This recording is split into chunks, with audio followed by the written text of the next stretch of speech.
ناظرین السلام علیکم ورحمۃ اللہ۔ ناظرین، یہ کتاب جس کا ٹائٹل ہے قصص الانبیاء، صفحہ نمبر ہے 248 اور آج کا ہیڈنگ ہے بیان ہلاکت قارون۔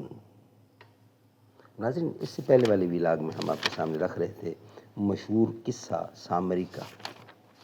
اس سے پچھلے ویلاگ میں کوہ طور پر اللہ سے ہم کلام ہونے کا واقعہ تھا، وہ بھی پیش کر چکے ہم آپ کے سامنے۔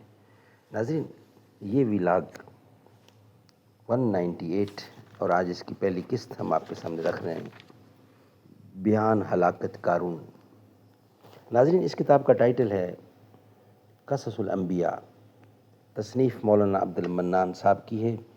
اس کتاب کے اندر حضور اکرم صلی اللہ علیہ وسلم سے لے کر حضرت آدم علیہ السلام تک تمام انبیاء اکرام کے سچے واقعات، سچے قصے قرآن و سنت کی روشنی میں، قرآن و حدیث کی روشنی میں لکھے گئے ہیں، ہم آپ تک پہنچانے کی کوشش کر رہے ہیں۔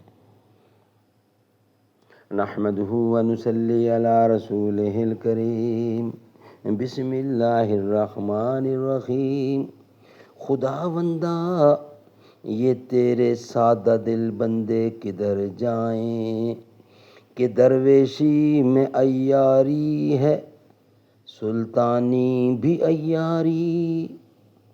یہ کائنات ابھی ناتمام ہے شاید، کہ آ رہی ہے دماں دم صدا ہے کن فیکون۔ ویلاگ نمبر 198، پہلی قسط، بیان ہلاکت قارون۔ روایت میں آیا ہے کہ جب حضرت موسیٰ علیہ السلام نے اپنی قوم سے کہا کہ ان تختیوں میں سے کتاب تورات کو نقل کر کے پڑھو اور پھر اس پر عمل کرو، تب انہوں نے کتابیں اس کی نقل کی۔ پھر حکم ہوا کہ اے موسیٰ، ان لوگوں سے کہو کہ اس کتاب کو بہت زیب و زینت سے رکھیں۔ حضرت موسیٰ علیہ السلام نے خداوند قدوس سے گزارش کی کہ یا رب، ہم زر نہیں رکھتے، کس طرح تورات کو زینت سے رکھیں گے؟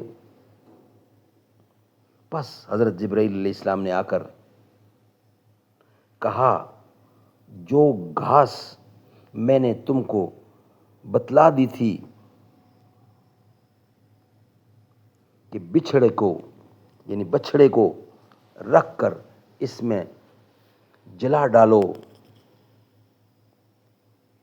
سو وہ گھاس اور یہ ایک قسم اور میں ملا لو، تو جس پر یہ رکھو گے ہماری قدرت سے، اگر تانبا پر رکھو گے تو سونا بن جائے گا، اور اگر پیتل پر رکھو گے تو چاندی ہو جائے گی۔ تب حضرت موسیٰ علیہ السلام نے ایک رکہ یوشع کو لکھا اور ایک قارون کو لکھا کہ فلانی گھاس مجھے لا دو، اور ایک رکہ کالوت کو بھی لکھا کہ فلانی گھاس مجھ کو درکار ہے، بھیج دو۔ تب تینوں نے گھاس منگوائی۔ قارون نے یوشع سے کہا کہ میں دیکھوں کہ تمہارے رکہ میں حضرت موسیٰ نے کیا لکھا ہے۔ قارون چونکہ چالاک تھا، اس نے ان کا رکہ پڑھ کر پھر کالوت کے رکے کا مضمون بھی دریافت کیا، اور ان تینوں گھاسوں سے اس نے کیمیا گری سیکھ لی، اور وہ تینوں گھاسیں حضرت موسیٰ علیہ السلام کو لے جا کر دیں۔ قارون چونکہ حافظ تورات تھا، وہ سب دریافت کر کے چپکے سے جا کر گھر میں کیمیا بناتا رہا۔ اس سے اس نے بہت دولت جمع کر لی۔ بجز خدا کے کوئی بھی اس کے حال سے خبردار نہ تھا۔ خبر ہے کہ عمل قارون کا تورات پر تھا۔ جب وہ دولت جمع ہوئی تو مالک کی محبت، یعنی مال کی محبت اور بخل کی وجہ سے زکوٰۃ، مال اور صدقہ نہیں دیتا تھا، اور پھر خدا کا حکم بھی نہیں مانتا تھا۔ اسی وجہ سے کافر مردود ہوا۔ روایت ہے کہ قارون حضرت موسیٰ علیہ السلام کا چچیرا بھائی تھا۔ وہ بیٹا صافن کا تھا اور صافن بیٹا فحش کا، اور فحش بیٹا ایک حضرت یعقوب علیہ السلام کا تھا۔ جب دولت دنیا اس نے جمع کر لی تو وہ اپنے تکبر و غرور میں پرورش پاتا رہا اور موسیٰ علیہ السلام کی نافرمانی کرنی شروع کر دی۔ اسی وجہ سے خدا تعالیٰ کے نزدیک وہ کافر ہو گیا۔ رب ذوالجلال ارشاد فرماتے ہیں، قال اللہ تعالی، قارون جو تھا حضرت موسیٰ کی قوم سے، پھر وہ شرارت کرنے لگا اور پھر ہم نے اس کو دولت کے خزانے دیے اور اتنے دیے کہ کنجیوں سے کئی مزدور تھک گئے۔ اور ایک دوسری روایت میں ہے کہ 60 مزدور زور آور مقرر تھے اس کی کنجیاں اٹھانے اور رکھنے پر، اور ہر ایک کنجی کا وزن 1.5 درہم سنگ تھا۔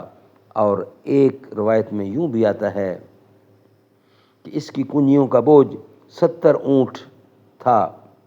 مترجم نے بھی تورات میں یہی دیکھا ہے۔ یہ دیکھ کر پھر اس قوم نے کہا، اللہ کی کتاب قرآن کریم، قال اللہ تعالی، جب قارون کو اس کی قوم نے کہا مت خوش ہو، تحقیق اللہ تعالیٰ نہیں دوست رکھتا ہے خوش ہونے والوں کو، اور جو کچھ اللہ نے تجھ کو دیا ہے اس سے تو اپنا پچھلا گھر بنا، اور ایسا بھی نہ کر کہ اپنا زیادہ مال سے آخرت کما، اور وہ کام کر جس سے خلق خدا کو فائدہ پہنچے، اور ان پر تیرا احسان ہو جیسا کہ احسان کیا اللہ نے تجھ پر، اور اللہ تعالیٰ کی زمین میں فساد مت پھیلا، اور تحقیق اللہ تعالیٰ نہیں دوست رکھتا فساد کرنے والوں کو، اور صدقات اور زکوٰۃ اور خیرات دیا کر محتاجوں کو، تاکہ اس سے آخرت میں تمہارا بھلا ہو، جیسا کہ اللہ تعالیٰ فرماتے ہیں، قال اللہ تعالی، یعنی بھلائی کر جیسی اللہ تعالیٰ نے بھلائی کی تجھ سے۔ قارون بولا، قال اللہ تعالی، قرآن کریم کیا کہتا ہے؟ قارون بولا، اے موسیٰ۔ ناظرین، یہ نیکسٹ ویلاگ کا حصہ بناتے ہیں، ہم آپ کے سامنے رکھیں گے نیکسٹ ویلاگ کی صورت میں۔ یہ وطن تمہارا ہے، تم ہو پاس باعث کے، یہ چمن تمہارا ہے، تم ہو نغمہ خواں اس کے، اس چمن کے پھولوں پر رنگ و آب تم سے ہے، اس زمین کا ہر ذرہ آفتاب تم سے ہے، یہ فضا تمہاری ہے، بحر و بر تمہارے ہیں، کہکشاں کے یہ جالے راہ گزر تمہارے ہیں، یہ وطن تمہارا ہے۔